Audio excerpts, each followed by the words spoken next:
Daftar 5 artis janda di Indonesia yang langgeng nikahi berondong. Sama seperti rezeki dan maut, jodoh memang layaknya sebuah misteri. Kita tidak bisa memilih kepada siapa kita jatuh cinta.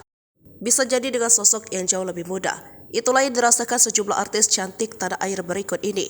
Tak diduga hati mereka ternyata kepincut pria yang berusia lebih muda alias berondong. Lantas siapa saja artis tanah air yang menikahi pria dengan usia lebih muda dari mereka? Pertama, Ikke Nurjana. Hartini RP Nurjana atau populer dengan nama Ikke Nurjana menikah pertama kali dengan Aldi Bragi pada 1998 silam. Dari pernikahan itu mereka dikaruniai satu anak perempuan bernama Siti Adira Kinaya. Ikke dan Aldi kemudian bercerai pada tahun 2007. Setelah 14 tahun menjanda, Ikke baru menikah lagi pada tahun 2021. Yang diperistri Carly Fu, pria yang berusia 6 tahun lebih muda darinya. Kini, Ikke dan Carly telah 3 tahun membina rumah tangga dan tampak harmonis. Kedua, Emma Waroka. Sama seperti Ikke, Emma juga sempat gagal membina rumah tangga. Ia pertama kali menikah pada 2004 silam dengan pria bernama Lee Anthony Hawkins. Sayangnya pernikahan itu tampak tak bertahan lama. Keduanya resmi cerai pada tahun 2009. Emma kemudian menikah lagi pada tahun 2011 dengan pemain bola asal Chili Juan Luis Lilo. Namun lagi-lagi pernikahan tersebut kandas dan hanya bertahan 1 tahun. Emma pun tak putus asa mencari pasangan hidupnya. Pada tahun 2019, wanita berusia 48 tahun itu menikah dengan berondong bernama Bagus Soeharto.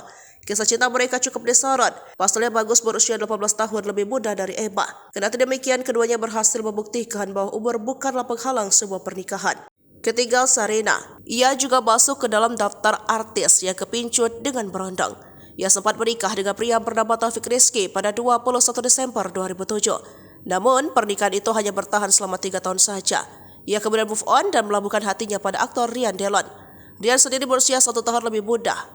Mereka resmi menikah pada tanggal 13 Desember 2013. Kini ia dan Rian hidup bahagia, apalagi setelah kehadiran dua hati yang bernama Rishaka Dharma Situmeng dan Sia Dedari Situmeng. Keempat, Anissa Trihapsari, artis cantik yang sempat menikah muda dengan cucu Presiden kedua RI Soeharto Ari Gigit. Ia pun dikaruniai satu anak perempuan bernama Danvi Sekartaji Indri Haryati. Pernikahannya pun tak bertahan lama dan berujung pada perceraian. Anissa kemudian menikah lagi dengan aktor Aci Pangestu pada 23 Maret 1999. Mereka pun diberkahi anak laki-laki bernama Muhammad Rafi Akbar Putra Pangestu. Namun lagi-lagi Anissa harus menelan pil pahit perceraian. Pada tahun 2007, Anissa memutuskan menikah dengan aktor Sultan Syorki yang notabene lebih muda darinya. Kini Anissa dan Sultan hidup bahagia dan langgeng, apalagi setelah dikaruniai anak perempuan bernama Akuna Aziz Syorki. Kelima, Ussy Sulistiawati, yang menjadi artis berikut ini yang menikahi berondong. Awalnya wanita berusia 44 tahun itu menikah dengan pengusaha asal Kalimantan bernama Yusuf Sugianto pada tahun 2005. Mereka pun dikaruniai anak perempuan bernama Syafa Azahra alias Ara pada 2006. Setelah melahirkan, Ussy memilih menggugat cerai Yusuf Sugianto yang kala itu terjerat kasus illegal locking. Pada 21 Januari 2012, pelantun lagu Klik tersebut menikah dengan aktor Andika Pratama. Hal tersebut cukup mencuri perhatian mengingat Andika berusia 5 tahun lebih muda. Namun pada akhirnya mereka berhasil hidup langgeng hingga kini dengan 5 anak.